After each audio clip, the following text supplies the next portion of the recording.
অনেক সাংবাদিক ভাই আসছেন।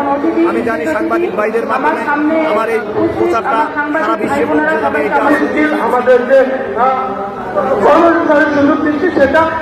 আপনাদের সবাইকে নিয়ে সচেতনতার বাণী পৌঁছে দেওয়ার জন্য এসেছি ভাই। এর জন্য আমি মনে করি যে আমাদের এতে অগ্রসর করা উচিত যে আমাদের সবাইকে ধন্যবাদ। সবাই সাবধানে গাড়ি চালাবেন, হাজার জীবন বাঁচাবেন। একটি দুর্ঘটনা সারা জীবনের কান্না, প্রতিনিয়ত পাখির মতো মানুষ মরছে। ভাই আমরা একটু সচেতন হলে অনেক প্রাণ বেঁচে